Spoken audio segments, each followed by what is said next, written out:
Alright, so in this video we're going to be talking about the remainder theorem and something called the factor theorem. So the remainder theorem says if we have some function f of x and it's a polynomial, that if you divide it by some factor x minus c, where c is just some constant, then the remainder would be the same as if you were to evaluate the function f at c. So let's go ahead and just take a look at what this would mean. So if we had some function, let's just call it f of x, equals, maybe it was a simple polynomial, like a quadratic, x squared, maybe plus 3x plus 2. And if I wanted to evaluate f, let's say at 3, f of 3. So this means that I'm looking at the remainder of what x minus 3 would be if I were to divide x minus 3 into this. So if I divided x squared plus 3x plus 2 by the factor x minus 3, what should I expect the remainder to be?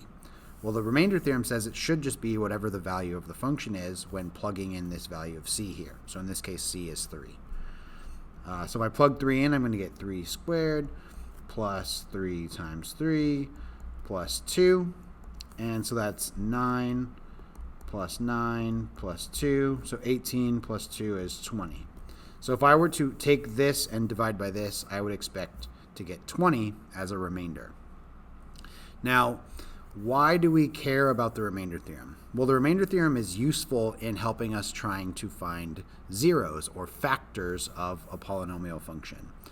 So if I can find a factor that when I divide this, or a number when I plug it into f whose output is 0, that tells me that x minus that c value would end up being a factor of our polynomial. And that is exactly what this factor theorem here says. So the factor theorem says let f of x be a polynomial function, then x minus c is a factor of f of x if and only if f evaluated at c equals 0. So we saw in that last little bit, we said f of x was x squared plus 3x plus 2, I think, right? Yeah, that was the function we used. And we evaluated f at 3. So f of 3 is, we said 20. So that tells me then that the factor x minus 3 is not going to be a factor of this polynomial function. Now, in fact, we actually know that this polynomial function is factorable. So if we were to factor f of x, it would factor to be x plus 1 times x plus 2.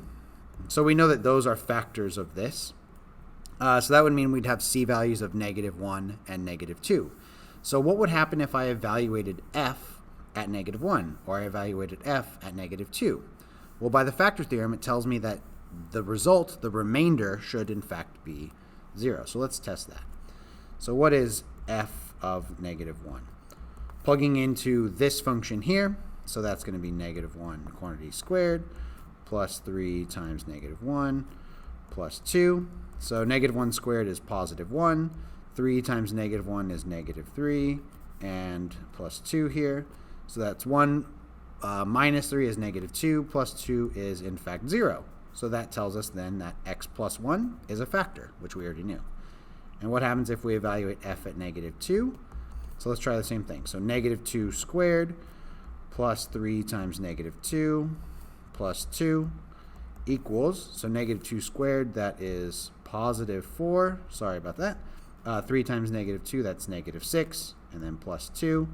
So 4 minus 6 is -2, plus 2 is 0. So again, evaluating the function, these are my remainders. If the remainder is 0, then that means that that group, x minus c, that we have here, is in fact a factor. And these -1 and -2, those are the c values, right? Because we could think of this as being x minus -1 and x minus -2 here.